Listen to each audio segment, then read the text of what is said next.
Сайн байцгаана уу та бүхэндээ энэ өдрийн мэндийг хүргье. Ингээд намайг таньдгүй хүмүүст өөрийгөө танилцуулахад Дуул Хурзын баш, дуучин, ая зохиогч Мягмар Сүрэн эх орныхоо нийслэл Улаанбаатар хотоос та бүхэндээ мэдчилж байна.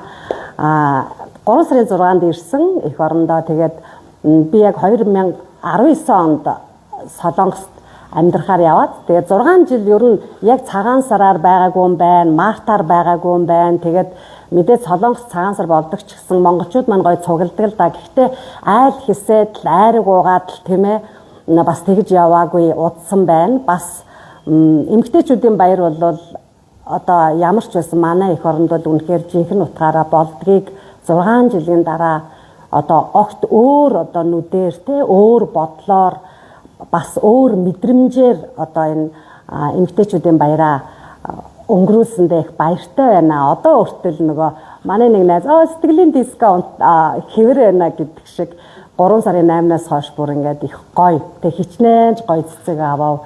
Ямар ч их гоё одоо хайрыг мэдрв. Тэгэхээр эндээс би одоо бас юу бодож байгаа вэ гэхээр тийм ч болохоор ер нь одоо Монгол эмэгтэйчүүд бол илүү их одоо тийм галтай, цогтой тий тэр нь бол одоо юу гэдэг нөгөө сөрөг талаараа бол их хил амтаа муухай гэсэн үг биш шүү дээ.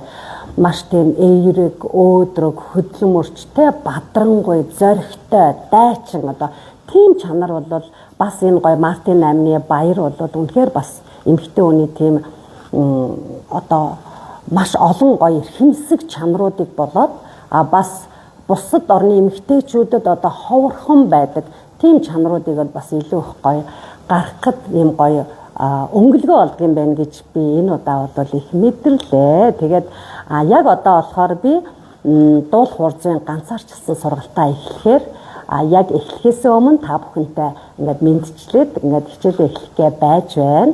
За манай энэ танхим болохоор зэрэг модны хоёрын автобусны буудлын яг арт талд Star Golf Fitness гэдэг юм төв байгаа. Маш гоё юм том цонхнуудтай тий. Тэгээ сургалт явуулахад бол ерөнхийдөө миний энэ дуулаачийн сургалт болохоор яадаг вэ гэхээр хүн ямар ч төвшөнд байж болно. Өөрийнх нь магадгүй зарим хүмүүс өөрийгөө солгоо олоотой гэж боддог байж магадгүй. Зарим хүмүүс бол би тэмцээнд ормоор байна. Эсвэл зарим хүмүүс би яг энэ дуугаа энэ хил дээр сурмаар байна. Зарим хүмүүс бол би карьераа өсгмөр байна тийм ээ. Би одоо энэ дуулж чаддгүйгээсээ болоод миний одоо амьдралд маш чухал боломжуудыг би алдчихад байна гэсэн хүмүүс бас байдаг. Тэгээ тийм болохоор зэрэг яг ганцаарчилсан хичээл дээр бол багштайгаа хоёулаа яг тэр хүний сул талыг хөгжүүлээд давуу талыг нь илүү одоо сайжруулах ийм сургалт юм аа. Тэгээд манай энэ гоё сургалтын танхим маань болохоор ер нь яг нөө артист гэдэг ийм тоглоомын юу зориулттай. Гэхдээ энд нөгөө загвар энэ төр гоё үзүүлдэг те энэ загварын сургалт энэ төр явагдаж байсан юм байлээ. Тэгээ одоо эндээс болохоор яг бай зэрэг толинд хараад өөрийгөө одоо те ямар байгааг харж те бас энэ нөгөө нэлээд том зал учраас одоо өнгөө дуу хоолойгоо нисгэж хол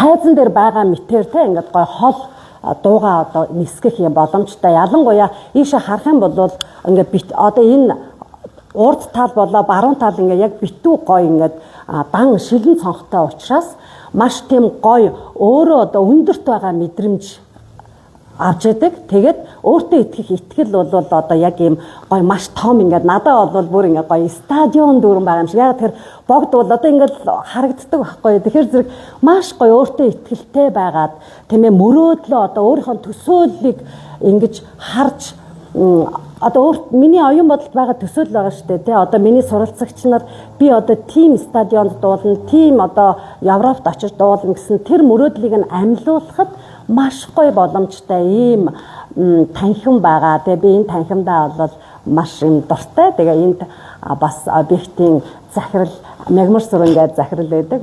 Миний аймда бас болдмаа гэд миний охинтой адилхан нэртэй Самоны захирлын гэргээ хоёртаа бас би энд ашрамд баярлалаа гэж хэлмээр байдаг. За ингээд яг энэ одоо сургалтын явц зарим хүмүүс болохоор зарим шавнар маань гоё бүжгэлж дуулах шаардлагатай байдаг. Зарим ер нь бол нөгөө тайзан дээр тэ эсвэл ажил дээр өөрөө яаж одоо өөртөө итгэлтэй байх вэ? Тэ үнэхээр яг нэг юм гараа хөдлөж чаддаггүй тэ ингээд хүний өмнө нэг гэл ингээд хоолойгоо засаад зогсоод байхгүйгээр ярих тэ ингээд дуулахад тэ бас хүмүүстэй харилцахад гоё чөлөөтэй байх боломжтой ийм гоё сургалт байдаг юм аа. За давхар нэг тодруулга хийхэд манай онлайнаар бас сургалт явна. Тэр нь бол 3 сарын 1 дундаас хойш болно. Ямар ч гэсэн би энэ 7 хоногт болохоор зэрэг ганцаарчсан сургалтынхаа хүмүүсийн цагийг нэлээ ингэж байх хэвээр би олон хүн болоод авч амжидгүй. Тийм болохоор зэрэг бүртгүүлсэн байгаа хүмүүс бүртгэлээ баталгаажуулаад сургалтанд орох юм. Харин нөгөө онлайнаар заагдах сургалт маань болохоор өөрийгөө солгоо одотой гэж боддог хүмүүс зориулсан сургалт байгаа. Би бас эндээсээ явуулна. Тэгээд тэр сургалт маань болохоор зэрэг дэлхийн өнцөг болон бүрт байгаа те одоо Монгол хүмүүс маань өөрийнхөө нөгөө нэг ажлынхаа цаг ямар ч цагт бол багшийн заасан хичээлийг сонсож болохоор нөгөө Facebook хаалттай группт би хичээлээ явуулчихдээ. Тэгээд тэр сургалт хичээл маань болохоор хадгалагдаад байж байдаг. Тийм болохоор одоо энэ тэнд ингээ цагийн зөрүүтэй байгаа улс орнуудаас сурж байгаа хүмүүс маань өөрийнхөө боломжийн цагаараа багшийнхаа хичээлийг сонсоод тэгээ багштай даалгавраа өгөөд тэгээд одоо ингээд өөрийгөө гоё хөгжүүлээд яваадах юм боломжтой сургалт байгаа. Тэгэхээр 2 сар зарлагдсан энэ сургалт маань багш нь ингээд нөгөө Солонгос Монголын хооронд хэд явцсан чинь яг нөгөө юу яагаагүй энд Улаанбаатараас эхлэегээ ботцсон байсан учраас гоё хаврын юм гоё дэлгэр цагт уран дулаан цагт одоо багш нь эхлэх гэж байгаа шүү. Тэгээд тэр бүртгүүлсэн хүмүүс маань багштайгаа дахиад холбогдорой заяа. За тэгэхээр ийм сонирхолтой байна. Тэгээд цагаан сараа сайхан тэмдэглээд амжлаа. Эмэгтэйчүүдийн баяраараа гоё баярлаад амжлаа. Одоо багш нь өнөөдрөөс эхлээд ингээд та бүхнээ мөрөөдлийнхөө дууны эзэн болох боломжийг өгөхөөр багш нь одоо өнөөдөр сургалтаа эхэлж байна. Тэгээд анхаарал тавьсан та бүхэнд баярлалаа. Улаанбаатар хотоос дуулахур зүйн багш, дуучин ая зохиогч Мягмар Сүрэн мэдчлээ.